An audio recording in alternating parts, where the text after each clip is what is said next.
I will show you guys a simple makeup look using only 7 products. If you have dark circles, അപ്പോൾ എന്തായാലും colour corrector ചെയ്യുക. Concealer, foundation corrector ഇതൊന്നും നമ്മൾ ഫേസിൽ direct apply ചെയ്യാണ്ട് ആവശ്യത്തിനടുത്ത് നല്ല രീതിയിൽ ബ്ലെൻഡ് ചെയ്തിട്ട് വേണം നമ്മൾ ഫേസിലോട്ട് അപ്ലൈ ചെയ്യേണ്ടത്. അപ്പോൾ നാച്ചുറൽ ലുക്കും കിട്ടും, എക്സസ് പ്രോഡക്റ്റും കാണില്ല, ഒട്ടും ഹെവി ആവില്ല. ദെൻ കറക്റ്റ് ചെയ്ത് കൺസീൽ ചെയ്ത പാടെ തന്നെ നമ്മൾ സെറ്റ് ചെയ്യാന്നുള്ളതാണ് സെക്കൻഡ് സ്റ്റെപ്പ്. അങ്ങനെ ചെയ്യുമ്പോൾ നമുക്ക് അണ്ടർഐസിൽ വരുന്ന ലൈൻസ് ഒക്കെ മാക്സിമം അവോയ്ഡ് ചെയ്യാൻ പറ്റും. സെറ്റിംഗ് പൗഡറോ നോർമൽ പൗഡറോ if you can use anything. Next blush.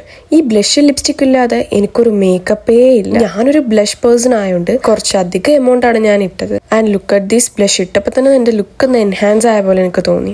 ഈ സെയിം പ്രോഡക്റ്റ് തന്നെയാണ് ഞാൻ ഐലിഡിലും ഇട്ട് കൊടുക്കുന്നത്. ഞാൻ ഇവിടെ യൂസ് ചെയ്യുന്ന മിക്ക പ്രോഡക്ട്സും ഇൻസൈറ്റിന്റെ ആണ് ആൻഡ് ഇറ്റ് സൂപ്പർ അഫോർഡബിൾ. ഇൻസൈറ്റും മാൾസും എന്റെ ഫേവറേറ്റ് ബ്രാൻഡ്സ് ആയി മാറുകയാണ് ബിക്കോസ് ക്വാളിറ്റിയിലും നല്ല ലോ പ്രൈസിലും they will sell their products. അങ്ങനെ മസ്കാരയും കൂടി ഇട്ട് ഞാൻ എന്റെ ഐ ലുക്ക് കംപ്ലീറ്റ് ചെയ്തിട്ടുണ്ട്. ദെൻ ലിപ്സ്റ്റിക് ആണ്. ഞാനിവിടെ എന്റെ ഓൾ ടൈം ഫേവറേറ്റ് ആയിട്ടുള്ള 2 ഷെയ്ഡ്സ് മിക്സ് ചെയ്തിട്ടാണ് ഇടുന്നത്. ബൈ ദ വേ ഞാൻ എന്റെ ഫേസിൽ ഫൗണ്ടേഷൻസ് ഒന്നും ഇട്ടിട്ടില്ല. ഇതാണ് എന്റെ വെരി ഈസി ക്വിക്ക് മേക്കപ്പ്. അങ്ങനെ മേക്കപ്പ് ഒക്കെ ഡൺ ആയിട്ടുണ്ട്. ഇപ്പോഴാണ് ഞാൻ റിയലൈസ് ചെയ്തൊരു ഇമ്പോർട്ടന്റ് കാര്യം ഞാൻ മറന്നു എന്ന്.